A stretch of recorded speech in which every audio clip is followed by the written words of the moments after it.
Welcome to the Model Health Show. This is fitness and nutrition expert Shawn Stevenson, and I'm so grateful for you tuning in with me today. Listen, I know I say we have special episodes, but this one is super special. We might have the most requested guest ever on the show today, and the person who has been my biggest inspiration in the world of nutrition, and somebody who has just literally and completely and authentically transformed my beliefs and my reality over and over and over again. Not with the things that she said necessarily, but with her example. And so my guest today is my mother-in-law, my mother-in-love, Jane Wambui Kaberere. All right. And she is here today on the show sharing her story and her background and just some incredible insights, like nugget after nugget. And, I've shared this before. My wife is from Kenya. She came here when she was about 12 years old. And so my mother-in-law, grew up in Kenya her entire life. And she has a very different perspective. And she'll share her story about just even the conditions that she came from and being able to overcome a lot of different obstacles in being able to elevate herself as an occupational therapist and an instructor, and then even just teaching nutrition and supporting other people in so many different areas of life, which you're going to see today what her mediums were of service, because I'm sure she had no idea initially that she was going to be helping her patients that she works with through more than just therapy exercises, all right, but also through techniques to help them to improve the quality of their life through transforming their mind and also transforming their bodies through what they're eating. So very, very excited about that. And also she knows we have spent so much money experimenting, buying different foods and supplements over the years. When I started to teach classes was actually in her kitchen. It was the first time I taught a class. I started to see the experience. I was a strength conditioning coach at the time, but I started to see the experience that people were having by really changing their nutrition. And not the conventional sense, because what I was taught in my university setting was, have our clients and patients consume 7 to 11 servings of whole grains, low fat, everything. And of course, we know that we've surpassed that dogma at this point, and we know how important and vital dietary fats are, for example, and the fact of just basing our diets on all of that crazy amount of starch and sugar is just so inappropriate. And those were basic things. But what I started to learn and experience was there was an even higher level, because food is not just food, it's information. And starting to think about what kind of information, what kind of data, what kind of software am I putting into my hardware that's going to essentially tell my cellular programs what to do. And so this was leading me to the discovery and understanding about epigenetics and learning from folks like Dr. Bruce Lipton, who's been on the show, cell biologist, but literally how every single bite of food that we eat influences our genetic expression, right? And so what are the very best foods, the most powerful epigenetic influences that can really help to create the best expression of myself and other people? And so once I start to learn about this and these different foods and all this stuff we talked about over the years on the Model Health Show, I wanted to share this. And this is before people were, there's before the podcasts were a thing. And so we literally set up shop in her kitchen. And the very first class I taught, it was 3 people in the audience, 3 people, me standing on stage in front of that blender and other little accessories. And I was scared to death. I was terrified. And I knew them. And I was so scared because I wanted them to, quote, get it. I wanted them to experience what I was experiencing. And this is just to share a little insight with you. Sometimes when we are concerned or we experience anxiety or worry or fear in relationship to things like that, to expressing ourselves, it's simply because we care. Sometimes we can get very egocentric. It might not be a positive spin to it, where we're more concerned about ourselves. But sometimes we're concerned about service. And so there was a little bit of a balance there. But once I shifted completely into serving, how can I serve? How can I help these people? And not worrying about myself and, trying to get everything right, but how can I help them even a little bit right now in this moment? And so that class went from 3 people to 5 to 10 to 20 to 30 to people sitting on laps in the hot St. Louis summer, 100 degrees plus humidity, I don't know if you know about this St. Louis humidity. It's like, it's hot and humid plus an attitude problem. Like the weather has an attitude problem. Like it just like kind of chokes you a little bit. People are lapped up. The air conditioner is like on its last leg trying to fight and just keep the balance right. We got box fans, just all of these people wanting to hear this message. And from there, I was like, you know what? I should probably record this maybe, And so from there, that starting with that 3 people audience, now I've spoken in front of crowds of 1,000 people, 5,000 people, and so on and so forth. But it started from that initial moment of just saying yes. And she was the catalyst, not just with the information, but also with the space, and her creating a space that was all about health and wellness and the betterment and uplifting of the people. And so again, really, really excited to have her on today. And just that process of spending so much. Literally, we spent so much money on food, even though people would pay to come to classes, we lost money, all right, consistently, all right? And my wife wasn't happy about it. I'm just be honest. But it was about, and she'd be the happiest person after class, everybody's hanging out and having a good time. But when I tell her we're going to teach another class, she's like, no, we're not, because we spend so much money on getting the very best food. So now we have a solution to that, all right? There's great stores out there. Whole Foods has become a national brand that is just popped up in just about every major city. And it's great. They curate a lot of products and really seek out a lot of the very best stuff that's organic, that's, whatever health framework you're subscribed to, whether it's gluten-free, paleo, vegan, they've got all these categories curated for everybody. Same thing with personal care products. But real talk, one of the nicknames of Whole Foods, everybody knows, is whole paycheck. You can go there, you go there and just buy an avocado and like a stick of deodorant. And, boop, they take you out and, type in the little avocado number. Okay, your total's going to be $17,000. Huh? What? How? Right? And it's happened to many of us many times. I remember being at Whole Foods like, I hope this goes through, But now today, we've had the opportunity, we can eliminate the middleman, get the same products that you would find at Whole Foods and other organic health food providers, but you cut out the middleman, no crazy markups, and you get it direct. And the company that's went out and curated all of these incredible companies, so whether you're doing paleo, whether you're doing vegan, whether you're doing keto, curated the very best products and made sure that they're, number one, they're going to be 25 to 50% less than what you find in your grocery store right off the bat. And this company is Thrive Market, all right? I'm a huge fan of Thrive Market. I love seeing when my Thrive Market box comes, we're getting our snacks for the kids. We're getting our nut butters. We're getting our personal care products. We're getting our, recently I just started to get this incredible, I don't even know if I should tell you. I don't want it to ever get sold out.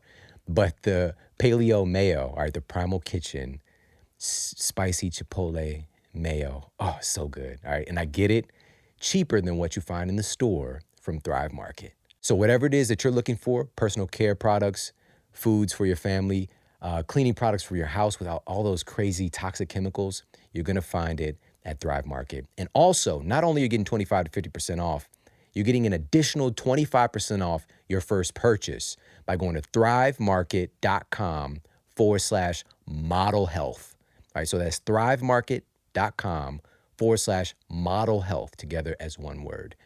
25% off additional your first purchase. And you also get free shipping, and you get a 30-day free membership to Thrive Market if you want to buy some more stuff. But real talk, you're going to want to keep the membership because it's just going to continue to pay you back over and over and over again. We save hundreds and hundreds and hundreds of dollars every single year, all right? So it's definitely, for us, it's over $1,000 easily by shopping from Thrive Market because, we've got a house full of boys, tend to eat a lot. And it's just been such a blessing. So head over there, check them out. You don't have to make a loss trying to eat healthy and to provide healthy food for the people you care about anymore. thrivemarket.com/model health. Now let's get to the Apple Podcast Review of the Week. Another 5-star review titled A Breath of Fresh Air by B. Ray. I listen to this podcast every morning. I had to go back and listen to all of the old podcasts to make sure I didn't miss anything Shawn had to say. This is by far the podcast with the biggest impact in my life. Thank you so much for spending your precious time entertaining and informing all of us that listen. Awesome. Thank you so much for sharing that. And wow, that's just powerful. I really, really appreciate you taking the time to share that. And thank you for allowing me to be a part of your life.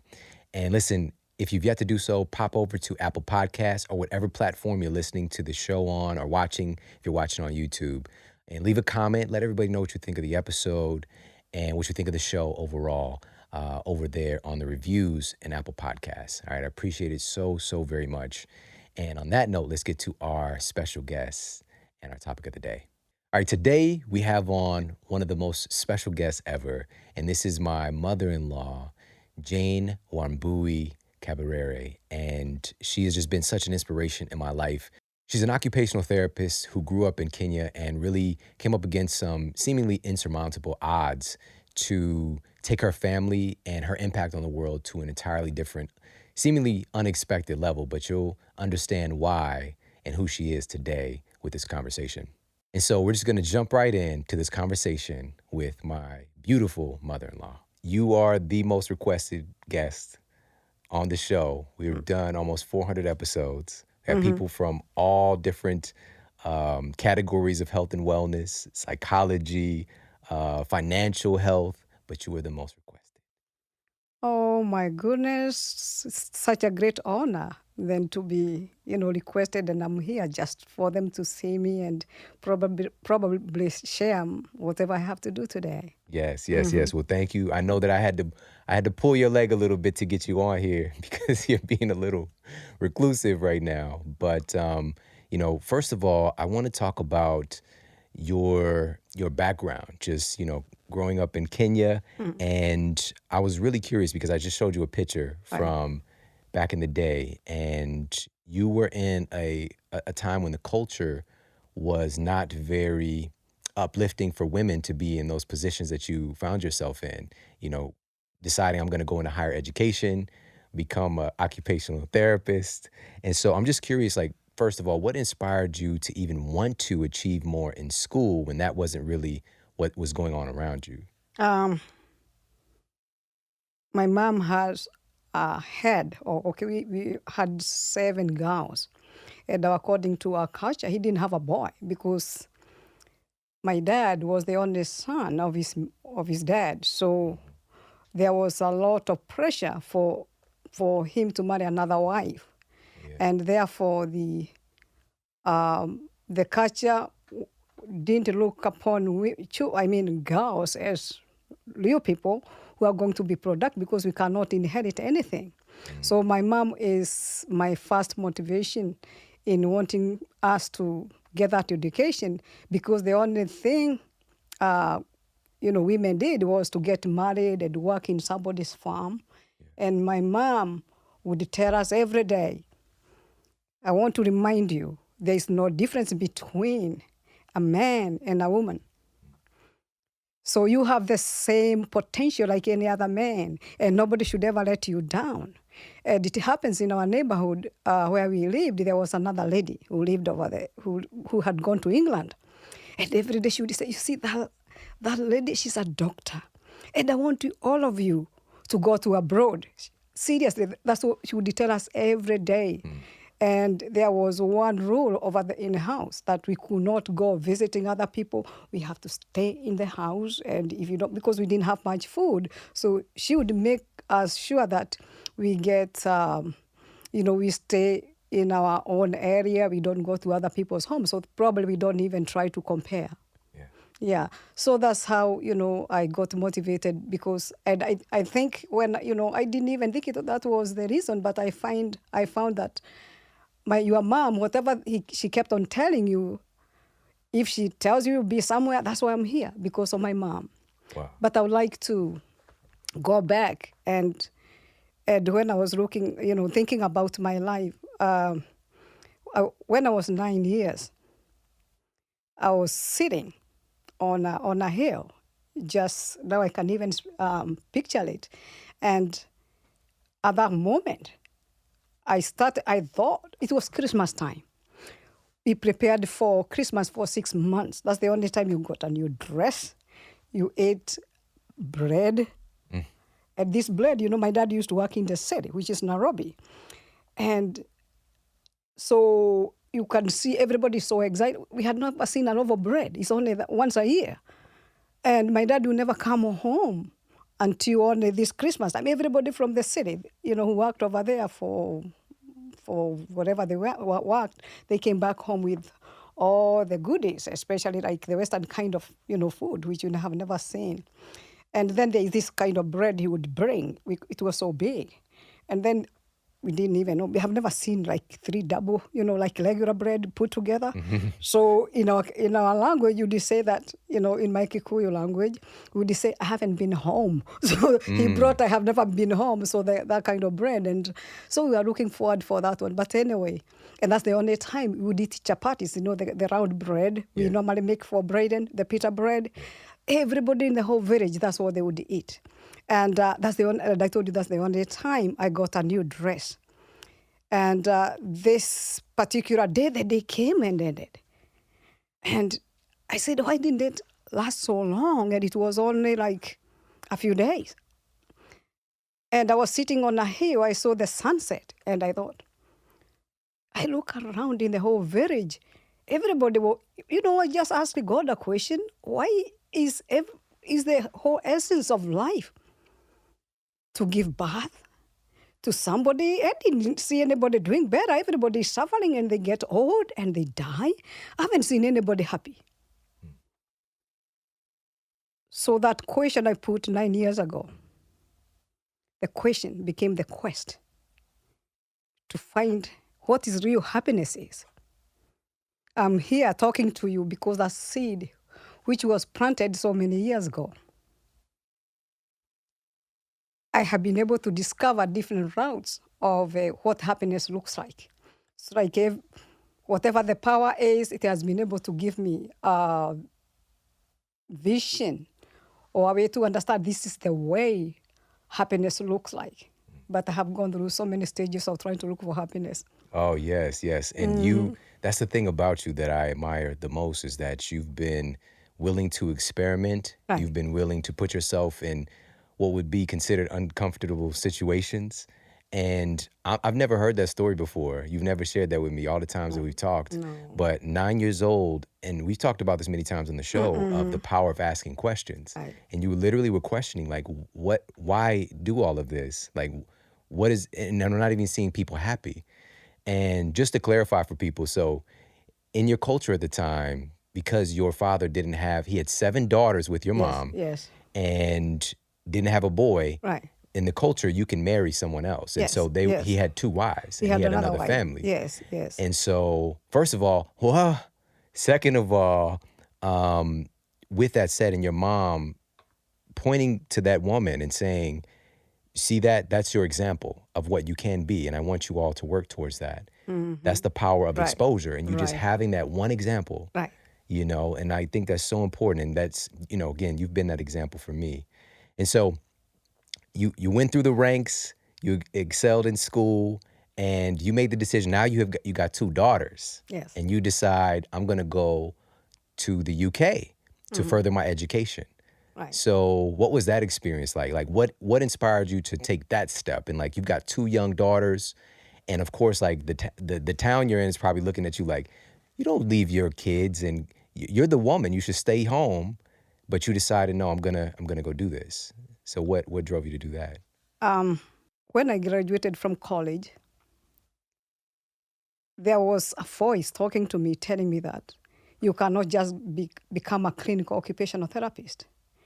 And it was just like 1 year, and then it happens that the college posted, a vacancy for lecturers. And then I thought I need to go over there. Mind you, coming from my culture, I have never spoken to 2 people, leave alone going to speak to a whole class and trying to teach. So, but back in my head, I knew if I went to this college, that's the only way I'll be able to grow. And therefore, I decided to make that attempt. So I became a lecturer. But how it happened is I told you I was the only woman who was in this, who went for the interview. But I couldn't be able I didn't even think I could pass the interview because I was scared, because there was a group of people asked me all these questions. I was shaking and everything. But finally, the director of the college, he says, we are going to take you. You are the only, we have female ladies in our faculty, and we want you to take care of them. So that's how I ended being in college. And then when I was there, as I thought, it happened that I got that scholarship to go to England. So because that was the only avenue to go to another country to get education. So that's, I was ready to lose everything I had.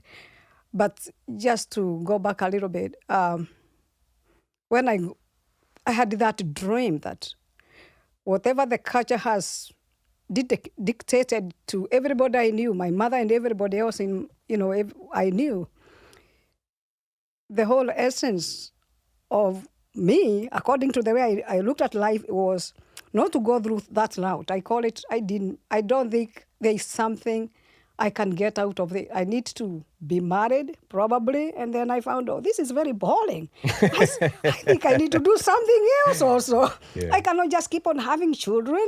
And that's why I went to school, and something kept on bothering me.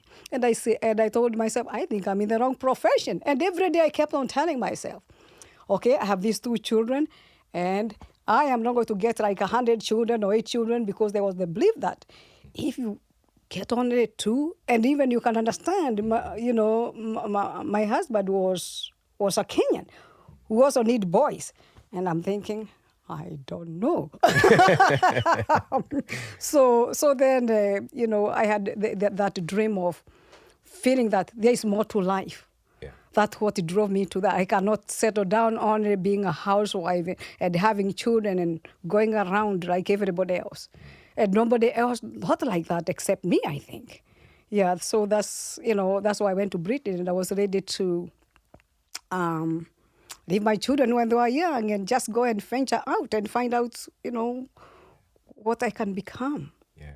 Yes. I'm so, and of course, I'm so grateful for that. And your daughters are as well, because again, you set a template for them, and you made it possible to, of course, be here today. Mm-hmm. But you took a risk where it's like, literally, I can't see anyone in society supporting that decision, except maybe your mom, who, again, when you were growing up, like there was no electricity, there was no power, none of these luxuries that people take for granted today. You guys lived out in the country, right? Is that where her house was?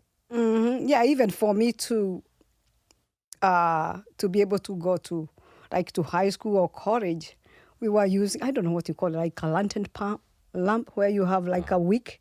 So that's the one I would sit down and read the whole night. And since I don't want to sleep, I would get like a bucket of cold water and put my feet there so that I can read. And then you are using this little lamp and then try to read with that one, because we didn't have any lights. Wow. We didn't even have the regular lamp where it has. No, it's just a little thing where. Did you call it a torch? No, it's not that. We didn't have a torch. That is something different. It's a little. Is that a flashlight? Because I know. No, it's not a flashlight. It's. I know what you're talking about. Uh-huh. It's basically a lamp, is what you're talking about. But I remember, because that's the cute thing about your daughter, which is like some stuff she'll say. Like, I think one day I was looking for a flashlight, and she was like, "Can you get the torch?" And I'm just like, this is not Indiana Jones. Like, this doesn't even make sense to me, like a torch. Right. And so, so you haven't, like, you went that far. I went through that one to, to be able to get this education to become somebody. Wow. Yes. Oh, my goodness. So one of the things that really changed my life, and I've shared this with you before, and I want to share this with everybody again. When I first met you, it's probably like the maybe 3rd or 4th time that I was around you. For whatever reason, like we were just talking, it was a little bit, everybody was kind of saying stuff. And then you said to me that if you can give everybody in the world one thing, it would be meditation. And in my head, I thought, that's crazy. give me $1 million. Like, that's what I thought in my head. And I had no idea why you would have the audacity to say something like that. And so you had a huge impact on my life, obviously. I've been meditating for, I don't know, over a decade easily now, thanks to you. And it's changed my life more than anything. But I'm wondering for you, like, what inspired you initially to find out about meditation and to start meditating? I'm here with you this moment to tell you it's because of meditation. Because what happened when I went to college and I went through the training, then I had to go in front of the student. I couldn't stand in front of my students. It was so so bad that I had to tell the head of I can't even teach. So Because you then, would freeze out. yeah, freeze out. I couldn't be able to, to say anything in front of so many people. And then it happened, there was another lecturer who had come from England, from Canada, and we were just talking about how scared I am I came, wanting this job, but now I cannot even instruct my students. So what she did, she told me, oh, there is this meditation I would have done over in Canada, but I couldn't do it because it was very expensive. That was TM. So one day we just stood up and, went somewhere. We looked for the place and then we found the place. And then I saw these people. I saw somebody who is speaking so coherently and they are so happy. I said, oh, I want that. Yeah. So what I'm saying, Shawn, after I did that meditation, that's how I was able to stand in front of the students. How I am here today is because through the meditation, I was able to stand in front of 5,000 people and present. I used to do research, when I was in college. So I presented this research, which was international rehabilitation, where everybody from the whole world had come to this venue in Kenya. And after I did my presentation, there are two people who approached me. And one was a professor from Florida University and another one from Nova Scotia University. And they asked me, we started corresponding after they saw our college. And eventually, probably after 1 year, their university decided they want to sponsor me to come for a big conference for occupational therapists in Norfolk, Virginia. So the first time to come to America, that was, I think, either 1991.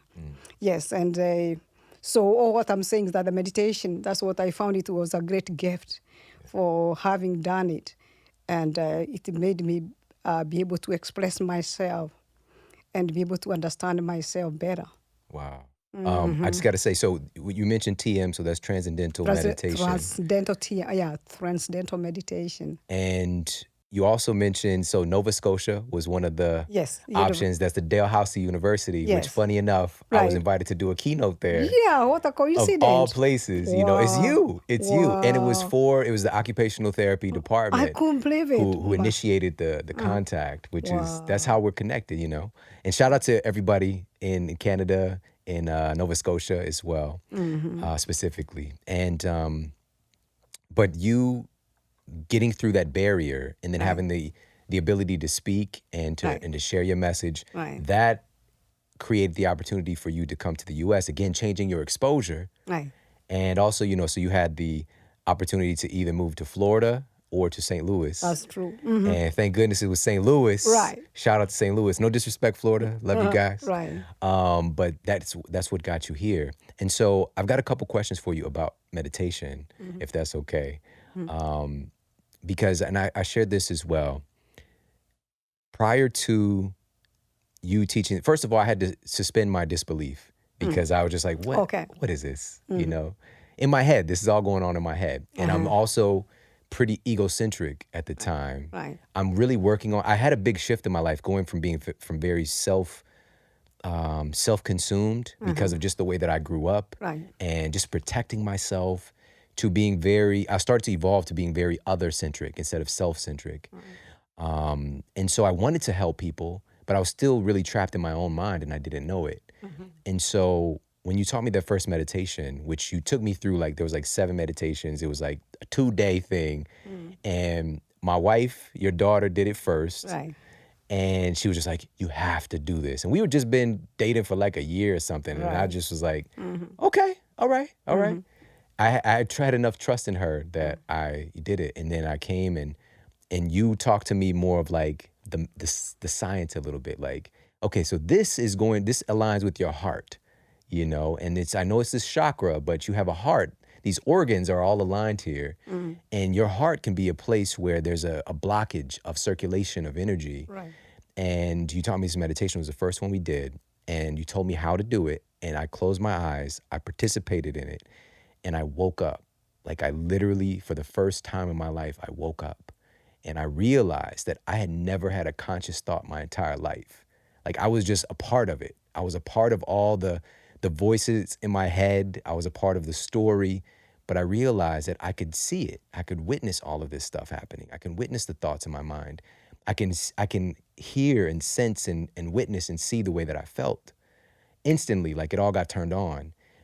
But then, I've never shared this before, I went through a struggle period. Right. Like it was beautiful for a while, but then I had to start adjusting to life again. Right. You know, now that I'm awake and I'm aware and I can feel and sense and experience all these things in a whole different way. But it's enabled me truly, like without that, I wouldn't be here. The Model Health Show wouldn't have been created. It was really, meditation was a big tool for me. So for you, I know that it was a tool initially for you to become able to speak, like, which is a very practical thing, but it became something more to you. Right. So number one, what did meditation become for you? Like, how did it become more? And number two, why did you want to teach other people? How it became part of my life is because I found that I was having more clarity, and whatever issues which were going on in my life, which everybody has, they could kind of dissipate, you know, that if every time I did meditation. And it created, I think, this love of wanting the same person to have that peace. I was so crazy. I even taught my mom. And she had to go through this. And then after some time, she was told, no, don't do this one. You need to be on the other side. So I taught everybody in my whole family, because I feel that whatever one feels that it is benefiting you, I feel that one should be able to share.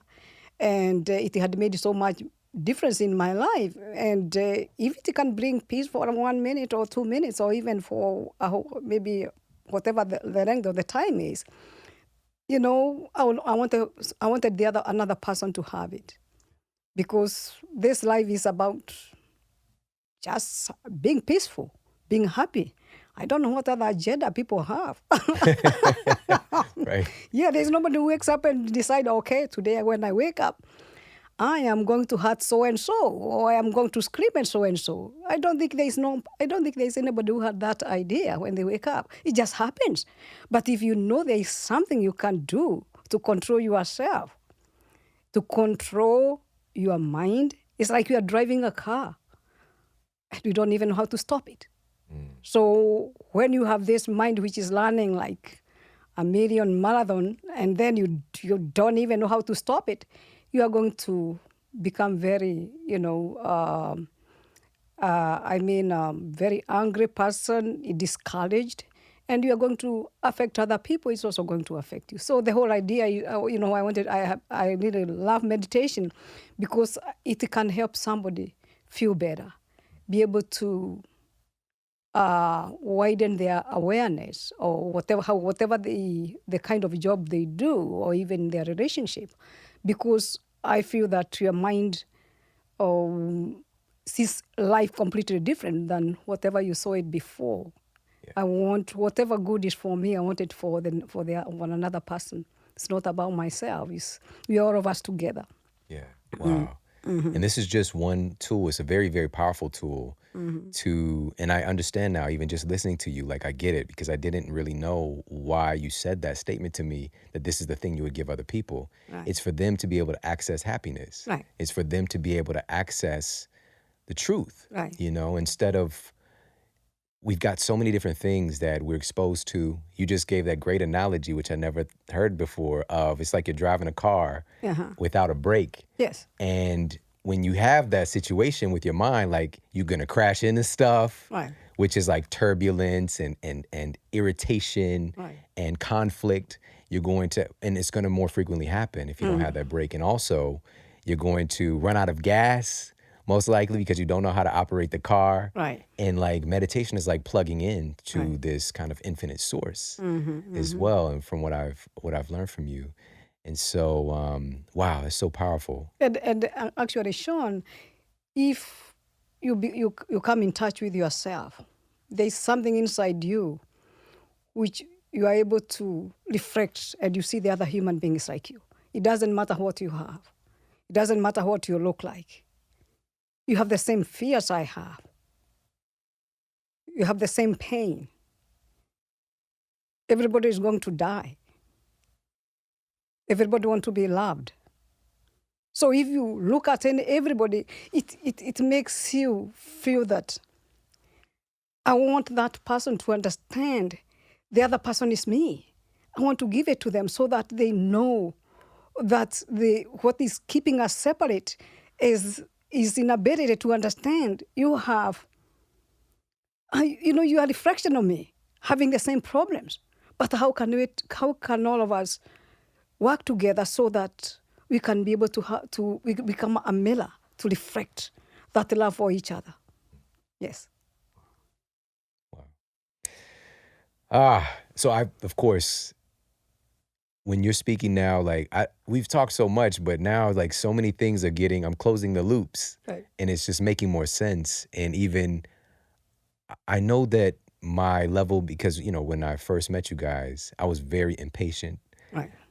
My environment that I grew up in was very hostile and very aggressive, and so that was my response really to the world, especially anything that didn't fit my current like path. Right. And so, but over the years, like I've developed so much more patience. I feel like, just being honest, I'm more patient than my wife now, but I know, 100% you are like that. I love you, babe. But, just this patience and also compassion and empathy. And it was really developed through meditation. I really putting myself in and being able to perspective take and to take other people's perspective.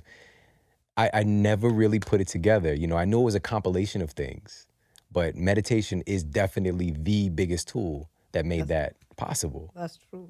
Yeah, and as well, I feel that you cannot teach people how to be compassionate, and you cannot tell the whole world, "I love you." Those are just words which don't mean anything. Compassion, and I feel love is like if you are mourning for the loved one, are there words to express that? So the same thing. Like your heart expresses something for another human being, not because, in spite, but that's what your heart wants to do. And that's what, whenever you do meditation, you don't love. It's not a conditional love. It just happens, and you don't even have to talk about it. That's what it is. You don't have to teach somebody to be compassionate. You don't have to. Your heart expresses without you doing anything. It's there. Yeah. So you've also experimented, implemented. How many different meditations have you?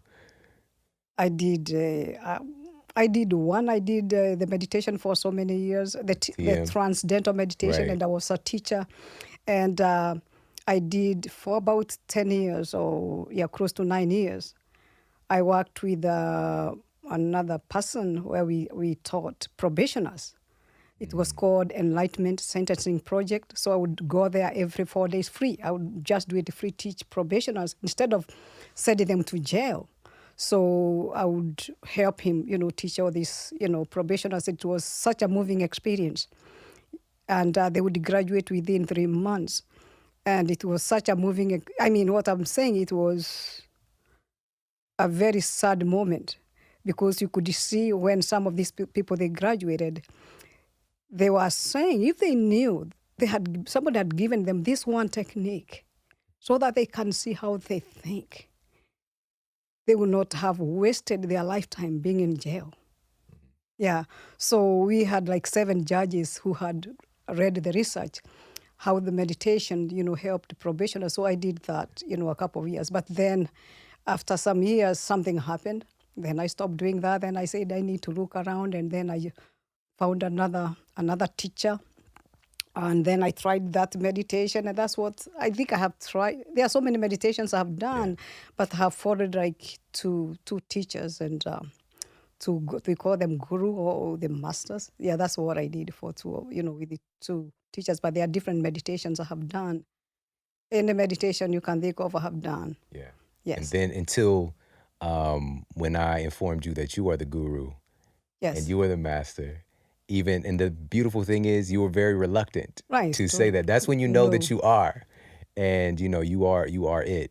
And so you've done dozens of different types of meditation and these different techniques. And so what I want to communicate to people is that there are many different ways through the forest. There's many different ways to drive the car. It's just about taking the opportunity to start to learn how the car works. Right, that's true. Yeah. So one of the things that has become a meditation for all of us is like we do a coffee meditation.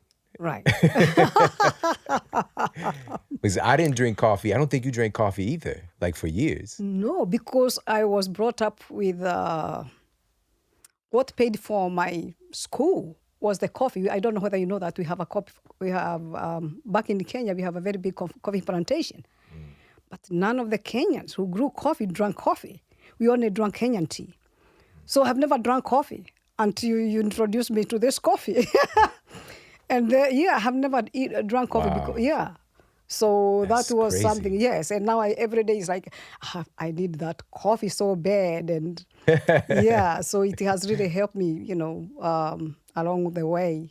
Whenever I go to the gym and I work out or every day, it's able to bring a lot of joy and be able to keep me from drinking some other stuff. I don't think I can drink any other coffee, really. I don't. If I don't have it, I don't drink that coffee. I don't drink any coffee. I hope people know what we're I talking know the about. difference because we have the best. The best Kenyan coffee. I don't know whether you know that. That's what they say, but it's not as good as this one. Yeah, that's even what when I hear. travel, I see the Kenyan coffee. But yeah, so what we're talking about is Four Sigmatic coffee, the mushroom coffee, and it's organic coffee, and it's also a combination of medicinal mushrooms, which have been studied for thousands of years. And this is something that, and we'll talk about this in a moment, but it led me, once you pointed me in the right direction, it led me down that trail to finding out eventually about these medicinal mushrooms. And so the one that I had today, the lion's mane is the one that we typically have, or the cordyceps coffee. And so the lion's mane coffee, that one is, the University of Malaya found that lion's mane mushroom is one of the very few things ever studied that can literally regenerate brain tissue, neurogenesis. So sparking the creation of new brain cells, and also it's neuroprotective. And so it's being studied now for use for traumatic brain injuries.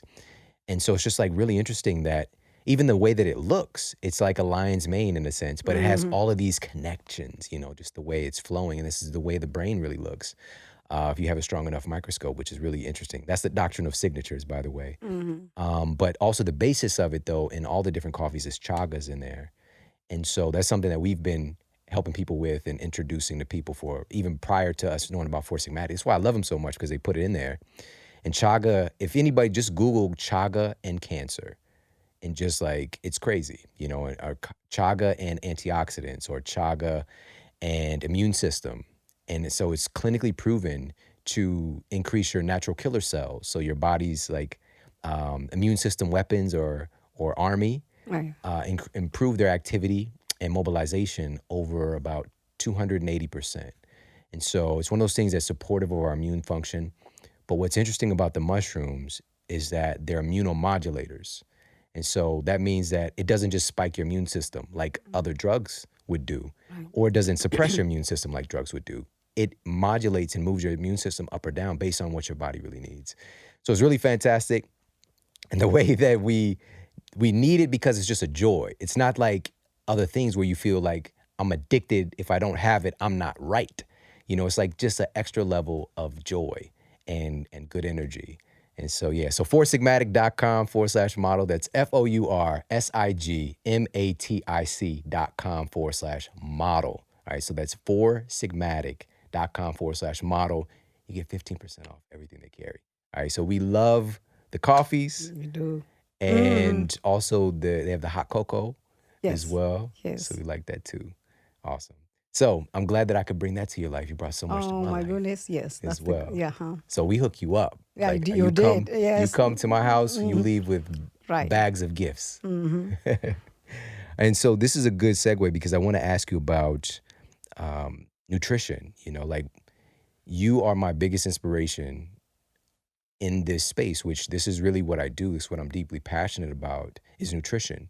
When I met you, I was a personal trainer, strength and conditioning coach, and I was figuring things out. I was like getting people to shop organic, but I was still like low fat, you know, and just like more processed food centric. And you got me really thinking differently about nutrition. I'm wondering for you, what got you interested in food and nutrition in the first place? 1997. I came here 1994.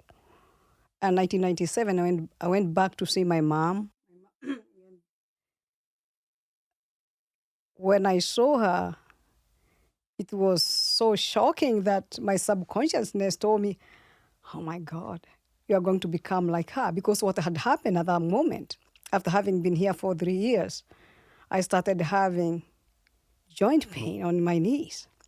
So, and when I saw my mom, and according to what they say, is that you are going to inherit the disease from your family member or from your somebody, okay? So then I thought I'm going to have the same problem. But what I'm saying, that after entered the door and I saw my mom was like almost like crawling and she couldn't walk, I fainted. I couldn't even take it. But then when I came back to America, I started asking some questions because my mom was being seen by the top rheumatologist back in Africa, in Kenya, I mean. And where I taught, we have the top hospitals just like BJC. That was the only hospital where you could get the best doctors there. So when I left, she was being seen by these doctors, getting the best medication. And then when I went back, I found she was even getting worse. I didn't know that's what that disease does. So when I came back, every day, I would sit down, Shawn, for about 3 months. Every time I did my meditation, and I would say, I would tell God, there must be another way. Can you show me another way? I don't want to become like my mother. And so that's how I started. Like trying to figure out how things should be. And then, then I found, this person which told me, okay, arthritis is caused by this. And then I took the book and I started reading books. And then I found, okay, oh, you can help yourself. I didn't even know that. Yeah, so that's how I tried, different, like the protocol, like changing what I ate. But mind you, I was a vegan for a long time. So I was eating probably the wrong kind of food. So when I found there certain type of food which was causing that, then I stopped. And then I went through so many programs. That's the time I bought like a juicer. Instead of buying the juice from the store where they would say it's 100%, I didn't know it was not 100% natural juice. So I started making mine, and I said, oh, there is a difference. So that's how my journey started. When was this? This was like 1999. 1999. Like that's in 99. Yeah. Yes, and then after following that protocol, then I decided to start another protocol where I had to fast for a length of time, and then only 7 days. Shawn, I'm telling you, I was walking down the stairs. I started crying. I said, oh my God, I can walk on these stairs because I couldn't be able to walk without holding anything. I don't even know. I don't know whether you know that. With the time my knees were like, there was bone to bone. So if I try to do like squats, even like I sit down, wherever you are, you could hear the noise. Everything clacking there. So that's how I have come from. I couldn't even walk half a mile. I saw the canes. Yes, I had a walking cane. And if I was going to see my clients and I would see stairs, I said, oh my God, why do people have houses with the stairs? Why do And you can see my house, I saw all these stairs now. Right. Yeah, because I couldn't even be able to go up there. So I used to carry a cane with me. That's like So you had a 1999. beef with stairs. Yes. He was like, yeah. So that's how I started. Why? And so what really encouraged me is that I said, oh, I can change. I can cure this. Do you know what happened? I used to earn a lot of money that time.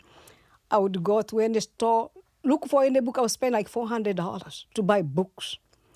Find out, oh, what cures this? What cures? Then what I would do, I would add, every month I would be doing something, and I would, write it down and start doing that program after I had it from the beginning. And with the time, even people who knew me, they say, oh, are you all right? Because I started losing so much weight.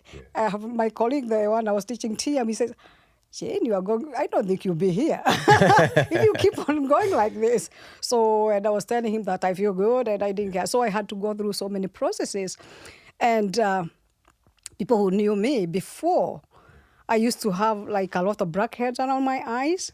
I used to be so dark here. And then the doctors would say something you have inherited because of the liver problem. So after I did all that, I said, oh, my skin is changing. I even look younger and I feel good. So you can understand, you remember my journey was to look for happiness. And I felt, oh, apart from meditation, I'm even getting happier. Yes. Wow. I found you can keep on meditating the whole day, but then if you have pain, there are times you have to stop. Right. Yes. Yeah. So then when I found that, it became a journey of trying to find out how can I restructure my life, and I found there's so much to be done. So, and then eventually I was able to get rid of the pain and everything was gone and I was able to walk. And then now I can run. Yeah. Oh, man. So this Yes. is the beautiful part. Yes. This is 20 years later. Right. And first of all, your daughter just came on with a bunch of old pictures. Right. And yes, 20 years later, you look younger. Mm-hmm. And, Yes. we're out, like, we've worked out many times. You're Right. doing lunges, Right. you're doing sprints with us. Right. It's so powerful. And, like, to see that and to see that example with you was just super inspiring for me because, and then this is a great, like, what is that moment for me when I knew that you were onto something? Because when I first came over, it was like literally the first time I was going to meet you. And your daughter, and by the way, we'll just share this really quickly. So you call her Jerry, Jerry. Mm-hmm. but her first name is Anne. And she Anne. told me, when we I first don't know how met, to call her that way. her name Okay. is Anne. So she she's got these different names. And it's just in your culture, you were given like an English name. Yes. Right? Can you Yes. talk about that really quickly? My name is not, my first name is Jane. Yeah. But I tell people that's not my name. That's an English name because Kenya was colonized by British. And when they came, they changed our people's religion, whatever they prayed to, their God lived somewhere. And they told them that was demonic. So they introduced Christianity and everybody had to be baptized. So that's why my parents took me to church. That's why I have that name. And they will not agree to give you another name. And the same thing with the Anne. Yeah. So when her time came and I took her to church, she, they refused to give her the, her first name. So my first name is Wambui. Yes. So majority of people who know me, that's what they call me. Yeah. So that's how we have all these names because of Christianity, which was brought so many years ago, and they changed. I don't know how many years ago, but I know we got our independence 1963. Yeah. Mm-hmm. Yeah. So. Wow. And so also, I call you Mama Mukami because your daughter's name is Mukami. Yes. And so it's the mother of that child. The firstborn, which is Mukami. Mm-hmm. Yeah. And but her first name is Betsy. Yeah. Oh, don't say that. Yeah, and she doesn't call herself that way. Uh-huh. And so, but it is so interesting because these are like very like 1940s and 50s names. Right. And but so with that said, Anne was bringing me over. I'm sorry, Jerry. Right. And also when I first came over, I was like, why are they calling you Jerry? you know? She was like, no, it's fine. Just, understand. And so she let me know before we came in the house that you guys are really weird Right. with your food and all this stuff. And so don't listen to, she was like, don't listen to too much what she says. I know that they're a little weird, but, you know, Right. we'll be, you know, go in and come back out. And so I was like, whatever, how weird could it be? And I came in there and I saw there was grass growing in your house. And I had never seen grass outside of outside. And I was like, how on earth is there grass inside? What? They are crazy, you know? Right. But long story short, it was wheatgrass, Right. you know? And it was several months later, and this is what I really admire about you, because you don't, again, the master doesn't really, you're not trying to do what That's you true. did. That's true. And so you weren't like assertive with me. You weren't like trying to tell me I was wrong, because especially with men, we tend to think that we already know. And so you definitely have to take a more graceful approach. And that's what you did. I was struggling at the time. I had healed my spine. I was feeling like $1 billion, but I still kept having these seasonal allergies and like Right. asthma symptoms that I Right. had from when I was a child. Right. And for me, I literally just was like, certain times of the year, I'm gonna have these issues. And so at the time, I was going to get a prescription for some antibiotics to try to help me because the hay fever was so bad. Right. And I came over to your house with my then girlfriend at the time, and you know, you were talking to me. You were like, "So I heard you're having this allergies, and what is this, hay fever?" And I was like, "Yeah, you know, it's the time of year. You know, it's the weather. You know, this happens every time." And then you looked at me and you said, "Okay, so it's the weather that's causing this issue." You say. And then you said, but is the problem out there or is the problem in you? And then I realized that it was me. The issue was happening within me. I'm not allergic to the world. Right. There's something that's off within inside of myself. And so that led me to some research. And for me at the time, it was all of the dairy that I was consuming. It was organic. Right. It was non-homogenized, you know, but it was still, for me, it was an allergen. And it was causing all this excess mucus build up for me personally. And I think the same, I asked you, okay, if you have this allergy because of the weather outside, I asked you, just imagine we know that everybody's going through this, you know, they're exposed to the same weather like you, the same air. Have you asked yourself, it is only you and not other people? Right? That's what got me. Yeah, I think that really tripped my brain out. Because like, and then I think I didn't say anything else. I think. Yeah, that was that. You didn't say anything else. I just literally, it felt like something started cooking. My wheels started turning in my brain. Like, there's something with me, and this doesn't. Right. And also the fact that I wasn't born with this. This only happens at certain times. There has to be a reason. And so that really sent me to start researching. And that's when I became a researcher, really, and started to look into this stuff more deeply. Right. And so again, it's not that dairy is bad for, you know, everybody. Some people, right now, the statistics show that about 75% of people, period, on the planet are lactose intolerant after, you know, childhood. Or babyhood, let me be clear. But some folks have a mutation where they can have it. It depends on the type of dairy as well, whether or not there's lactose or whether you're allergic to maybe some of the proteins in it. And then there's quality issues. But for me, now today, I could have a little bit here and there. But generally, like especially milk, like no way. It's just, when I pulled that out, I have literally not had any asthma I can't even imagine that was my life, not being able to breathe. And simply pulling out that food was a big game changer for me, you know. And so you sent me on many different paths of thinking like that. And for you, one of those was also you introduced me to the concept of raw foods. Right. So why was that such a important thing? I think when I started this journey and found that I could change my life, my body, the way I look and the way I feel, it's like I wanted to know everything about it. And what happened, I went to see one of my clients. And when I was treating the lady, there was her daughter was in the kitchen and there were all these machines going on. And then I went there, I said, what's that? And she told me, oh, this is called raw food and this is what it does and whatever. So I started reading about it. And then the more I kept on going there, I said, then can I taste it? Then I tasted. And then I asked her, can I pay you to come to your house? And I just stand there. I don't care how much you charge me. And I see you do it.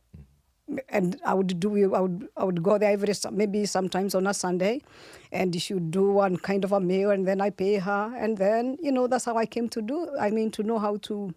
That's how I started raw food, and then from there, she told me you can go to this particular place, an Wigmore Institute, and you'll be taught how to do the stuff I have. So that's how I ended by going to an Wigmore Institute, and learning all this about how to make raw food and the advantages and whatever you can do. So that's how I got into it. But I think when I started, I've been like a student of wanting to make my life get better, learning more. I'm still on the same path, doing the same thing, even today. Yeah, you sure are. You sure are. And that was a big game changer for me, because just flooding my body with so much nutrition, through raw food and juicing and all those things.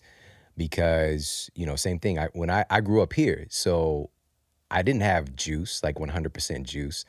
I had, instead of orange juice, we had orange drink. It literally didn't even say juice. It said drink, and it would be like 0% juice. And it's just like these flavors, and the same thing, there were times when we have juice, but then it's pasteurized juice. Like it's a lot of the nutrients, the minerals, vitamins, they've been denatured, they've been changed. They're not the same way that it exists within the orange itself, And so starting to think differently about how my body relates to food, the information that the food is carrying.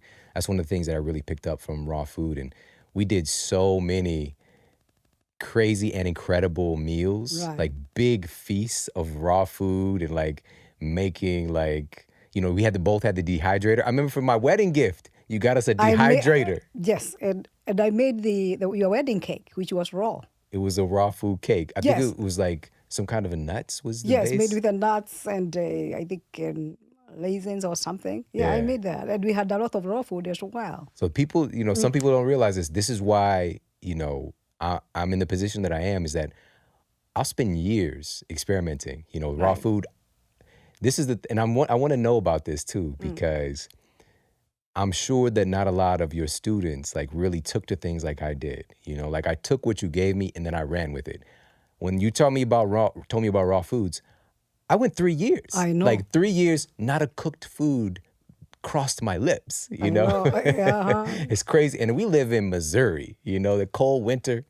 And I was drinking a green smoothie, and some dehydrated whatever, but we made it work, and it was fun and amazing. And, it was a powerful experiment. But I'm curious, you created the space I decided I'm going to start teaching this stuff. Right. And we started to have classes at your house. Right. So what did you think about all that when you saw that I wanted to do that and to start teaching other people? I guess you remember that I used to have people in my house. Yeah, all the time. All the you time were teaching people stuff? with the teaching, and would help them go through all these different kind of programs.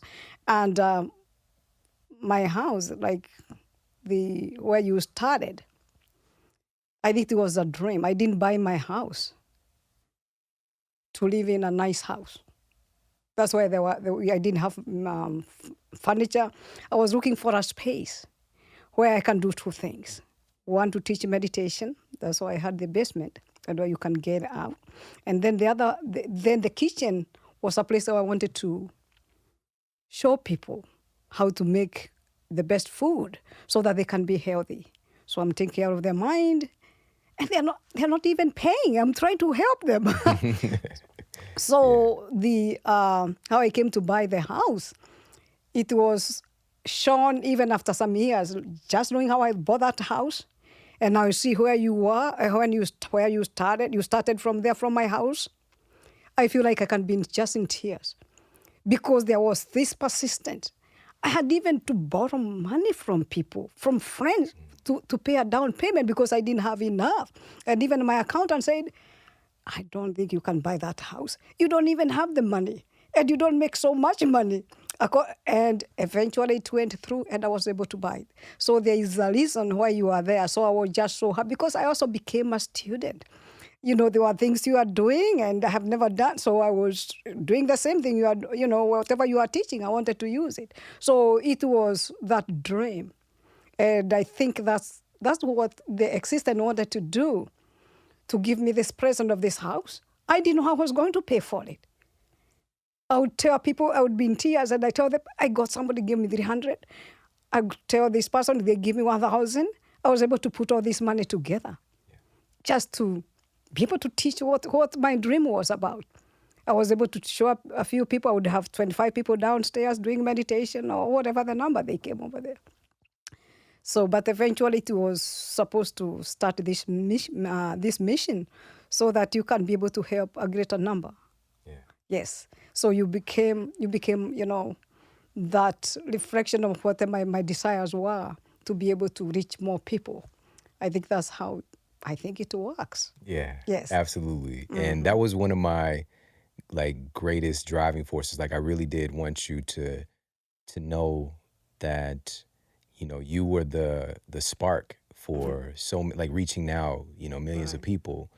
And, I wanted you to be proud of me. And I also wanted you to, to know that what you did, all of that groundwork that you put in, all of the situations that you put yourself into of discomfort and getting outside of your perimeters of your, where you grew up, and bringing your family here, and the struggles of, persecution for, you being a woman, or for you meditating when the beliefs are that, this is not something that we do in our culture and our religion. And all this stuff you've gone through, to know that it has paid off more times over than you can imagine. There are so many people listening even right now that are impacted because you stepped up and said yes to your vision. So I just want to thank you for that. Thank you, because I didn't know I was a silent warrior. Yeah, so for that recognition. So yeah. And that's such a great story with the house, and just because it was for something righteous, it was bigger than yourself. That's true. And because sometimes we're not saying to go and, stretch your credit, and take risky, what I'm saying, but sometimes it does take that, to get outside of the boundaries of what's comfortable, to figure it out. Because even when I was ordering all these crazy foods I was experimenting with, I didn't really have money for that, but it paid off tens of thousands of times over, and so now you're in a position where your house is not an issue. Man, come on now. You know what I'm saying? We got you. Everybody's, participating, but also just the livelihood and you believing in what you've done is just always supported your livelihood. And you created that space where, so many people have come through those doors and learned meditation. That's true. Including my kids, your grandkids. Braden and all my grandkids have learned meditation, yes. Yeah, so powerful. Braden meditates with us every day, and thanks to you. And so there's so many things that I would want to ask you about, but we'll save this for another time. I do want to make sure that I ask you a final question. And the question is, what is the model that you are here to express and to demonstrate to other people with how you live your life? What is the model you're here to set for other people with how you live your life? I think the way I live my life is not a form of expression. I don't know whether it's an expression, because there's no intention. But the way I live my life is where I have so much love for myself, self-care. I love myself so much that I want to do everything which is going to empower my mind, empower my body, so that I'm able to experience the presence of what there is today, not tomorrow. How happy do I feel today?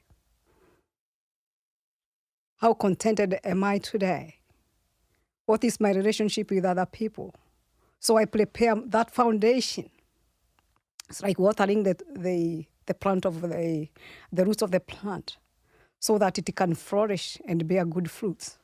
So I become that reflection without knowing, only to transmit, only that which is flowing from me without effortlessly. If it is If I see somebody, it's like every day, I ask myself, my life is the way it is, not because of me. Thousands of people, not even my relatives, the people here, they are making this thing happen. The place where we are in, the roads we are driving, you see everybody in the whole world is making my life possible. So how can I reflect that image or that light which I have already created within me to give the best out from myself? I want to feel more energetic when I go there. I want to be able to give only what I have. You don't give something you don't have. Yes. So that's how I prepare myself to create that foundation to give whatever is being created in this body by making sure that I do and preserve this body, which is the only gift I have and I ever acquire. I don't expect any other gift except this body and my mind to be able to make it every day. Yep. Thank you. Thank you for sharing that. Thank you for giving us permission to love our bodies and to love our minds. Right. Because our attention is distracted from that so much. And everything really springs from that. So thank you. And I want to end this by sharing a story with you that I just shared with Jordan, my oldest son today, your oldest grandson. And I didn't know that I didn't share this before. It was such a crazy story. And it's a way that you changed my life, and you probably didn't know it with the silent warrior thing that you do.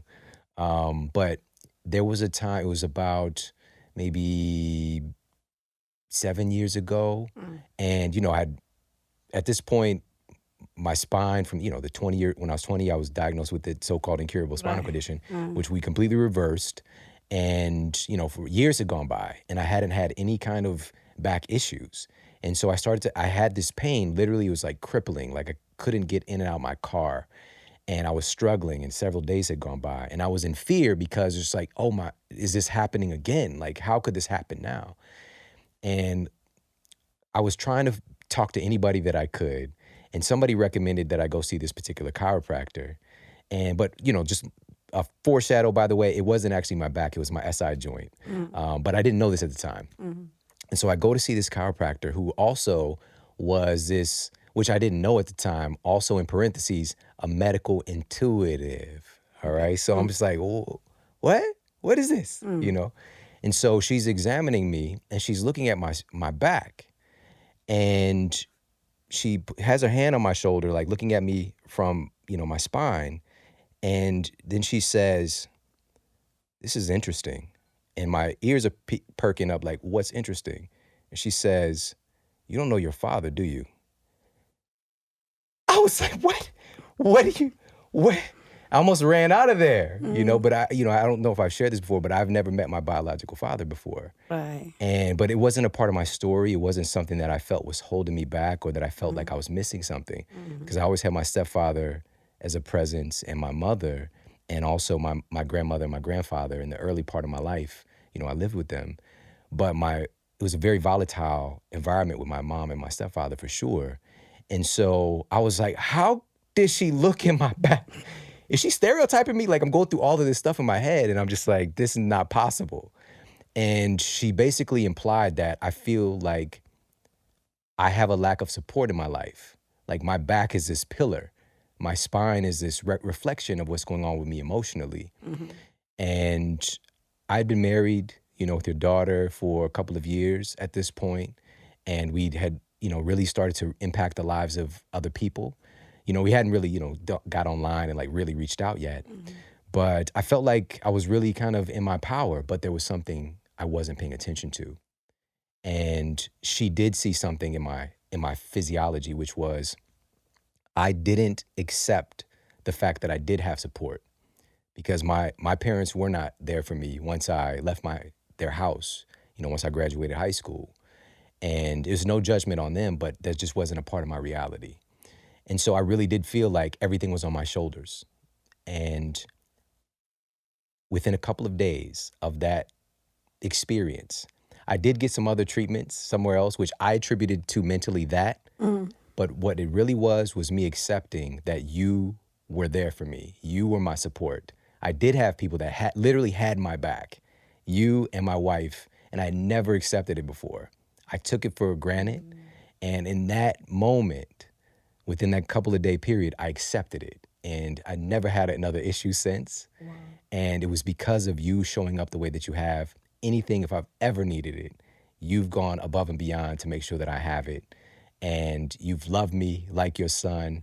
And I can always expect, like, I can go to you. I know that you're there. I know that where your house is, and I can go there, and I'm going to be able to eat, and I'm going to be able to hear laughter, and I'm going to be accepted. And I just thank you so much for that, really. You are most welcome. I came to find my son who was here. Thank goodness So you didn't thank go you, to Shawn. Florida. Yeah, I know I didn't go to Florida. Yes. Awesome. Well, thank you so much for taking your time and hanging out with us Okay, today. you're most welcome. Awesome. Okay. Everybody, thank you so much for tuning into the show today. I hope that you got a lot of value out of this. And thank you so much for allowing me to share my story and to share my mom's story, my mother-in-law's story with you. And it's such an inspiration because she said it, silent warrior. You know, there's so many people, and us included, we never know whose lives we're going to impact by us stepping into our power and to really share our experience, share our story, share our insights.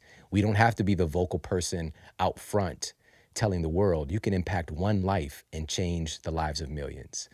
And so, again, thank you so much for hanging out with me today. And if you felt inspired by this and want to share the inspiration, of course, you could share this out on social media, Instagram, Twitter, Facebook, all that good stuff. And of course, you could tag me and let me know what you thought of the episode. And we've got some incredible, like, I can't even begin to tell you, powerful episodes coming your way.